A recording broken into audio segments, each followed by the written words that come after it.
Does the employee understand their role clearly? What is their vision for their actual work, their workspace, their communication style? How does them aligning with the company vision benefit them personally in more than a paycheck? What are the incentives? What is going to motivate them to be in alignment? Welcome to MetaGagement, the HR show that dives deep into the heart of employee engagement and workplace culture. Your hosts, Ann Scottlin and Dr. Lyman Montgomery, bring you a groundbreaking show that explores innovative strategies and insights to transform and elevate your organization's HR practices. Dr. Montgomery is an employee engagement expert and best-selling author, while Ann Scottlin is an acclaimed business consultant and podcaster. Together, they will unpack the complexities of modern HR challenges and reveal innovative solutions that can be immediately applied to your workplace. Please welcome Ann Scottlin and Dr. Lyman Montgomery. Welcome back to MetaGagement-HR, the podcast where we make the possible probable. And Lyman, review for our viewers and listeners today. What are we here for? What are we doing? Why are we doing this show?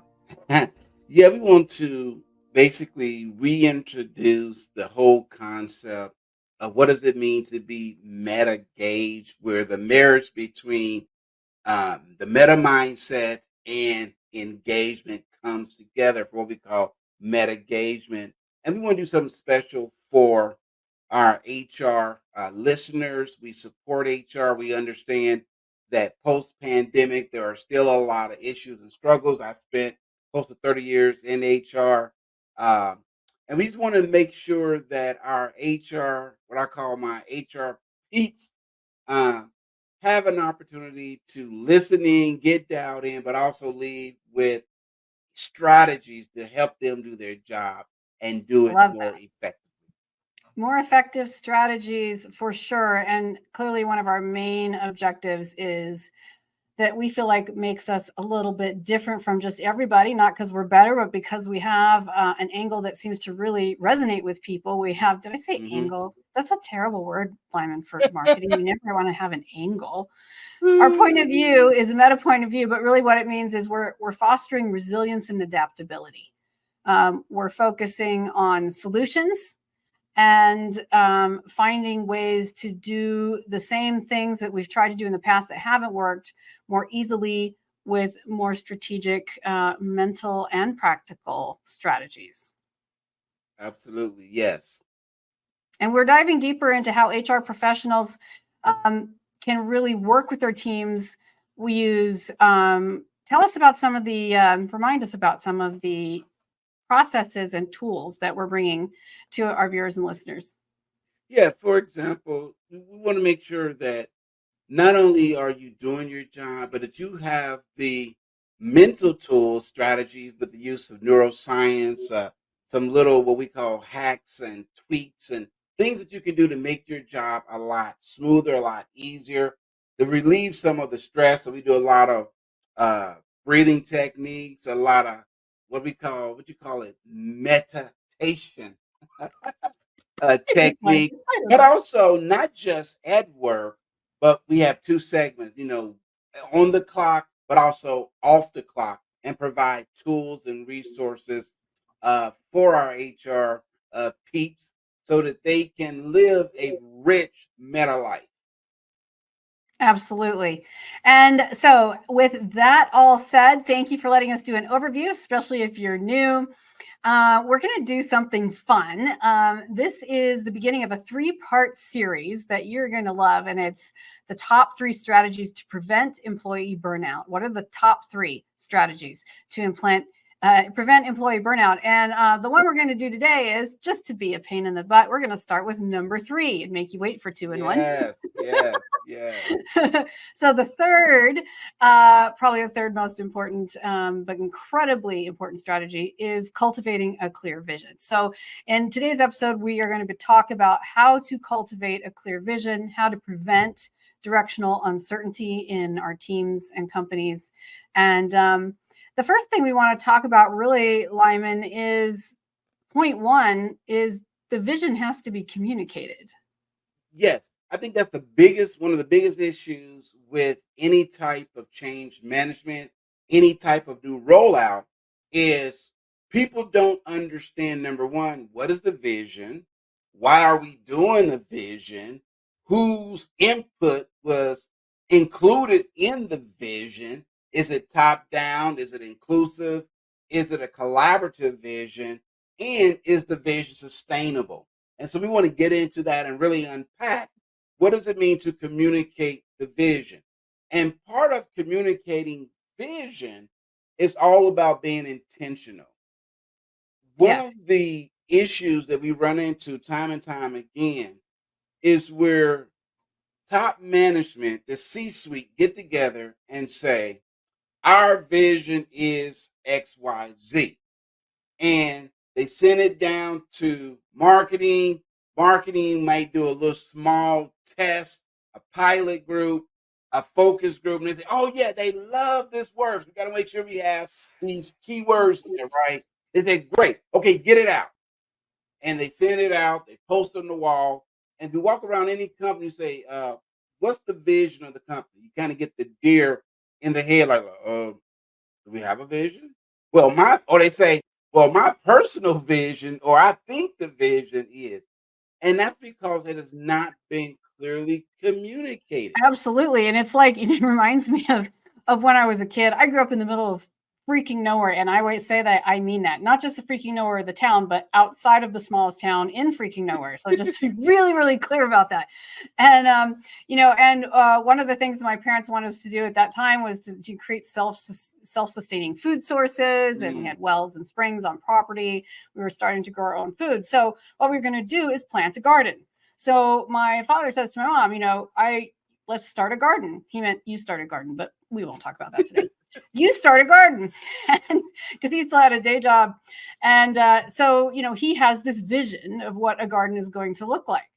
But if he's picturing corn and tomatoes, and my mom goes to the feed supply store and gets peas and turnips and green beans, he's going to be really disappointed when he comes back and realizes that the garden has nothing that was in his vision, because there was no communication, because the vision has to be mhm. communicated. He doesn't say, this is my version of a garden, this is your version of a garden. So the company vision is important. And I think for most big companies, this has been hammered out in recent years. They're doing much better. But the team vision, we There always you talk, go. Lyman, about whether Yes, we're in alignment or agreement. The team vision requires alignment. And I think that's the first step where this often falls apart. I agree 100%. Is now keep in mind the team vision is not separate and apart from the corporate vision. It's how does the corporate vision fit into alignment with the team's vision? And then if we go a little bit more granular, what is the individual's role in the vision? So if you look at it from a what I call a watershed or a waterfall, is there's the large corporate vision. Let's say, for example, our vision is to be the premier HR strategy company in Northwest United States. Okay. So an example of a team vision would be our team is positioned to be the premier, let's say, marketing team with our company within the Northwest United States. All right. Then it goes a little further and says, my role as a contributor is to be the best or the premier expert in the sales department in the Northwest Territory. So again, it reaffirms and supports as an individual, the team, but also the corporate. And a lot of times that's what's missing is that there's this broad overreach of a corporate vision, but people don't see themselves or agree with the vision. Like, well, I don't care if we're the premier or number one. Matter of fact, and we were talking about this earlier, Ann, imagine if I worked at a car dealership and I sold a high-end sports vehicle. All right, pick one. I'm not going to say a name. Pick one. I know you like several. Oh yes, oh yes. And let's say you come in and you're interested, you and John interested in purchasing a new sports vehicle, right? And I'm going to just say Maserati. I like Maseratis. Nice choice. And you're asking me about a Maserati color and everything, the particular model. And you notice that when you got there, you see several of my sales associates driving BMWs or Hondas. And then you ask me, say, well, Lyman, how do you enjoy your Maserati? And I say, oh, I don't have a Maserati. I drive a Cadillac. What's wrong with that picture? Leadership, which is something we're going to come back to in just a couple Yes. minutes for starters, because leadership at all levels around vision. Because our first point today is that vision has to be communicated. And what we're going to come back to in a few minutes is that it has to be demonstrated. So absolutely. So having a clear vision from the top to a bottom and creating alignment. And I love how you were, demonstrating the construction of a vision where you start with a company vision. It's like creating a narrative, right? It's a story basically of commas or periods, but it's a continued story until you get all the way through in whatever order you prefer. But, company vision, team vision, the project vision. And well, I guess I would say, company vision, team vision, and project vision, and the individual alignment. And I was like, how does individual vision come into this? And I'm a great fighter for the rights of the individual and individualists. So wait a minute. So if I have my own vision, what if it is completely not aligned with the company vision? What does that mean? But also on the other extreme, a lot of times you just see a point blank comment like individual vision must align with the company. Well, how completely dry and boring and inhuman is that? Individual vision must align with the company. How about we start with the individual and we work for a meeting? We go meta, and we go meta by keeping everyone active on the same level. Does the employee understand their role clearly? What is their vision for their actual work, their workspace, their communication style? How does them aligning with the company vision benefit them personally in more than a paycheck? What are the incentives? What is going to motivate them to be in alignment naturally? We say so often how adults are really just big kids, incentive versus force in training, right? So how do we bring those into alignment? And so we'll just take another minute here to wrap up our point one. The vision has to be communicated. And all of those are those points of communication points. Whether it's a project, talking about the vision of the project and how that ties into the team's vision, your role as a member of that team, giving input. And remember, the vision is futuristic. That's why I said we want to position ourselves as the premier. That's future state. You may not be there right now. You might be in last place. Okay. You might be in number 55 out of 55. Okay. Or 56 out of 60. But that's okay. You can still have a vision for where you want to go. So think of vision as the end spot, right? It's the destination. It's not the journey. Communication is like the GPS. You know when you get in your car and the GPS says, turn left on such and such street. It gives you milestones, different things to point out along the way. In my particular vehicle, it's interesting. If I drive, let's say, more than 4 to 5 hours, a little icon pops up with like a cup of coffee or hot tea, and it says, you might want to pull over and take a break. You've been driving for 4.5 hours. Yeah, that's excellent. Yeah, so getting in alignment with the vision and even the vision of the car company is a safety record, which also involves the drivers. So are the drivers and the company even in alignment? And there's always this bonus point in when I talk about these points, which is always ask whether it's company, team, project, or individual vision. Is it aspirational? Are you setting the standard high enough to be motivating and exciting and fun? But is it also attainable? If I go to my personal trainer and they're like, okay, I want you to achieve your goals. You need to work out 3 hours a day, 7 days a week for the next 6 months. That is not attainable. It's impossible. I'm going to get sick. Something's going to happen. I'm going to have to travel. So what, it's just not fit my lifestyle, right? So but what if he says, I want you to work out for 90 minutes, 3 days a week, and you can average this number of workouts over the course of a month. That's attainable. So Yeah. let's set standards and goals that are not so high that we become disingenuously bored, honestly. Like, I just don't care anymore. Yeah. And not only is it aspirational, not only is it attainable, but my favorite word is it sustainable. The Ah, longevity of it. Okay.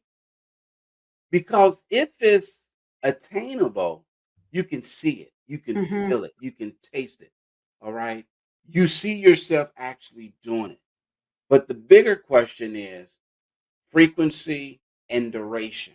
mhm, What's the level that I can do it?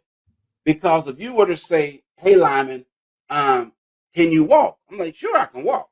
Okay, I want you to walk a 5K. Ooh, let me think about that. Better yet, why don't you walk this marathon, which I think is what, 22 miles, something like that, 21.2 or something like that miles. That's a whole nother. So the first question is, yes, I can walk, but I'm not sure if I've prepared myself to be able to walk a 5K. But let's say I can do a 5K, right? Maybe that will position me to do a marathon if I do a series of 5K, but I have to start somewhere. And what we're talking about today with vision is it's okay if you start where you're at. A lot of people say, well, we already have a vision and we kind of started behind the eight ball. That's okay. Even if the vision that you have has changed, that's okay. You can always regroup. The problem I see, people get tied to, married to a vision that was created 50, 100 years ago. mhm. Different world. Even 5 years ago, Lyman. Even 5 years ago, yes. I'm just saying, things are changing. I mean, things are changing at such a speed as we have never seen ever, between AI and everything else. Like, this is a whole new world. The post-COVID/AI world is a whole new planet. So, but what's exciting about that is we get to be creative again. Yes. We get to tell our team and our leadership, these are exciting new times. We get to experiment. We get to have fun. We get to look at things from a fresh perspective. And in your 5K example, your marathon example, what you and I do for our HR clients and teams is we're basically part of your, is your goal attainable? Is your vision attainable? Is having the right tools. So we're basically the high-end running shoe Yes. of the 5K. We're like, okay, if we can get you through a 5K with tools that are easily applicable and neuroscience that really works, and you don't have blisters and misery on your feet after 2 or 3 5Ks, I think you could walk a marathon. Mm-hmm. And we're going to have to wrap because we're having so much fun on this point. And Oh, we still yes. want to continue to talk a little bit more about how vision has to be demonstrated. So, yes, first, the vision has to be communicated, but of course, vision has to be demonstrated. So hang on. We'll be right back. You are watching MetaGagement-HR. Please like and subscribe. That helps us keep this content coming to you. And on whatever platform you're watching today, you can also contact us directly with your comments, with questions, with suggestions for the show. You can watch the ticker tape on the episode today and shoot one of those messages off to us. We will be right back in just a moment. Unleash the power of focused meta mindset lunch and learn sessions. Sharpen problem-solving skills, spark innovation, foster collaboration, and build adaptability and resilience. Elevate your team's success and profits. Discover more at www.focusedmetamindset.com. Welcome back to MetaGagement-HR, your destination for finding out how to create new solutions and strategies for the people on your team and in your company. How can you go meta and foster more resilience and adaptability as you go? And as you know, this is part of our 3-part series, Cultivating a Clear Vision. Actually, that's what our point is today. It's 3 strategies to prevent employee burnout. Burnout is a huge topic, but sometimes there are things that are overlooked. So we're talking today about cultivating clear vision and prevention, how we can do that. Our first point was vision has to be communicated. And now we're going to jump in and continue with vision has to be demonstrated. But before we do that, please like and subscribe. We really appreciate it. Send us a message, send your ideas and questions. We love getting involved with you. So please reach out. Let us connect with you. We love it. So Lyman, we are talking about some key areas right now on how to demonstrate vision. And I am, as I would always say, it starts with leadership. It starts with leadership. The one of the exciting, we saw this when we were together in Indianapolis. Shout out to all those that came out to support us at the HR conference there in Indianapolis a couple of weeks ago. Had a great time, huge success, a lot of fun. And going back to leadership, what we found out in our session dealing with DEI and diversity, equity, and inclusion is that we asked the question, we asked the poll question, if you recall, when are you trained on or execute your DEI plans? Overwhelmingly, 70% when there's a crisis. That is a true indication of there's a miss between leadership and those that support leadership. Because if you're only implementing during a crisis, then what are you doing when there isn't a crisis? I mean, 70% during a crisis. 70%. And how are people in a crisis? People are already stressed. They're worried about losing their jobs. They're reactive. They're under incredible performance pressure. There's, any number of HR issues at stake. So this is like, if you want to force more rules and rules of conduct on people in this environment, no wonder people are so reactive and push so hard, as opposed to let's implement while we're out smooth sailing, not in the middle of a storm when we're about to capsize.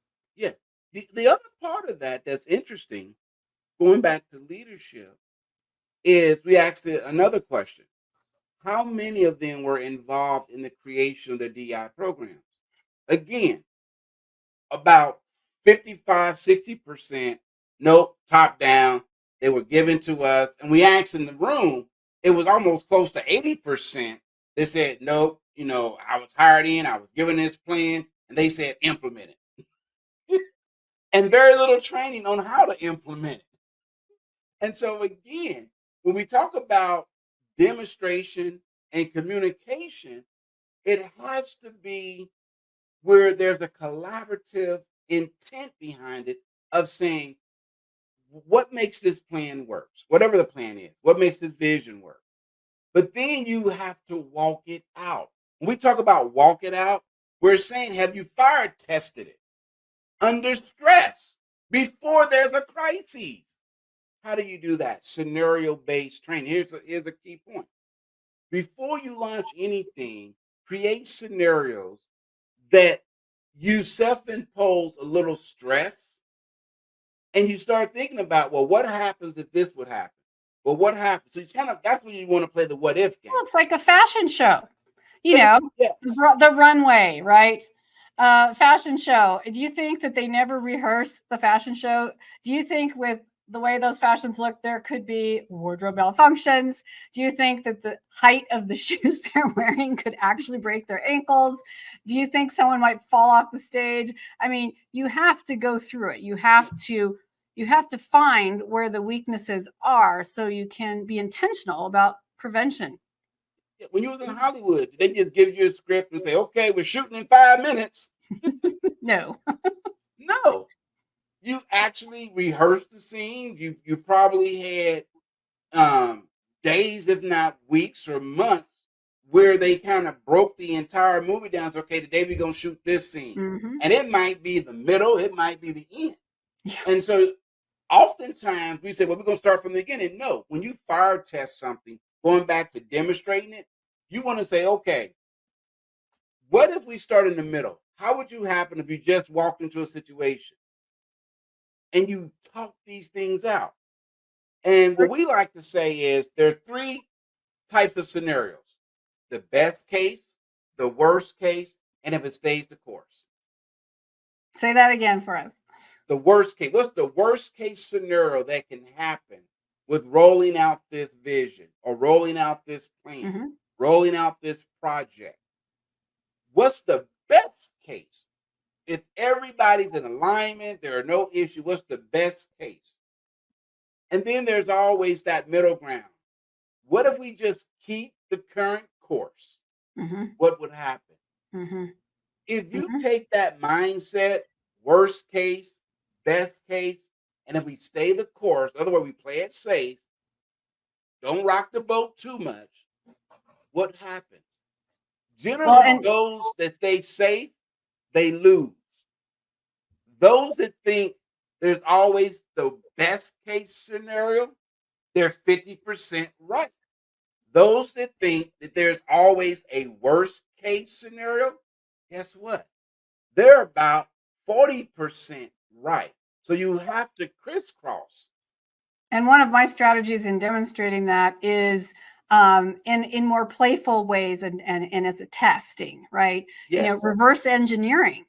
So have the team, okay, here's the worst case scenario. I want the whole goal of this activity today is to work backwards, like what led to what led to what led to what, back. It's like going to therapy for your scenario.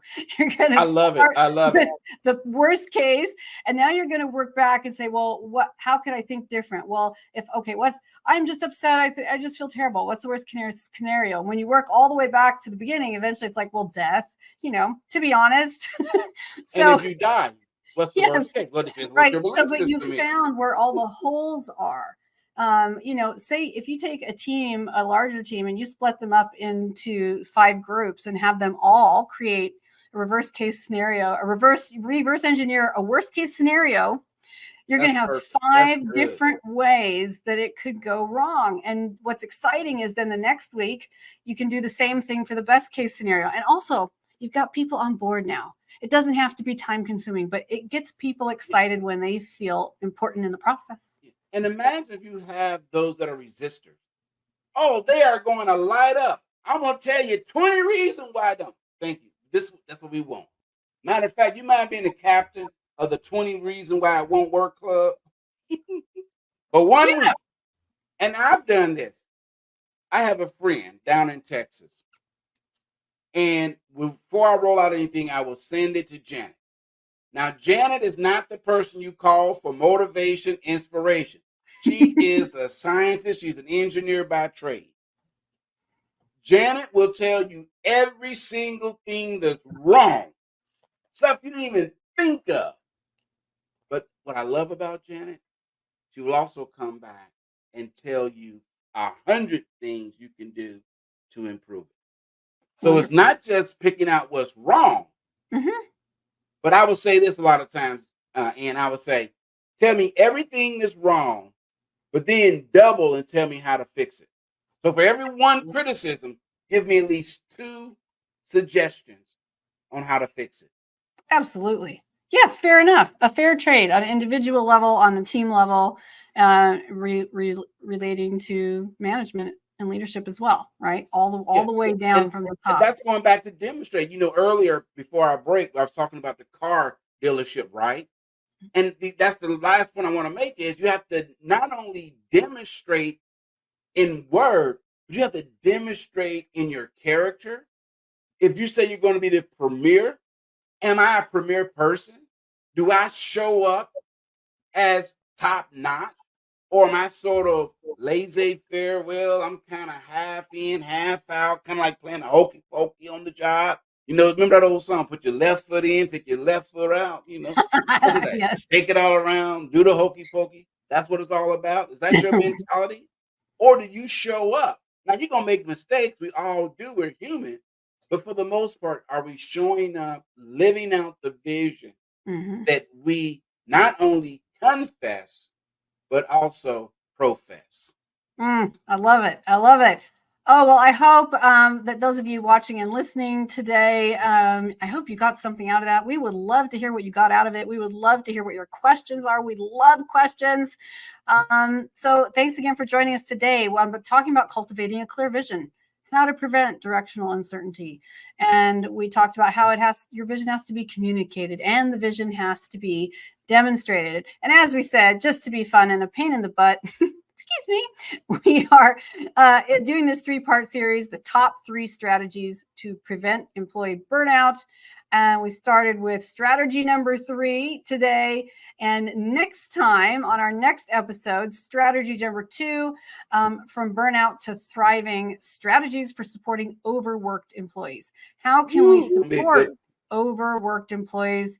I mean, from burnout to thriving. This just goes back to what going meta means. And we're going to talk a little more intensely about meta next time, but to the whole principle of making the possible probable. So I'm excited about that, Lyman. I can't wait to do that one right now. Yes. So next time, that's what we're going to be bringing to you. As always, you can always watch or listen to this show streaming at this time on Fridays, 11 a.m. Eastern Standard, 8 a.m. Pacific time. The links always work. You should be able to find us on a multitude of platforms. Send us your questions and comments. And once again, we humbly ask, do us a favor, please like and subscribe. We love you all, and we cannot wait to hear from you. We'll see you next time. Go Meta.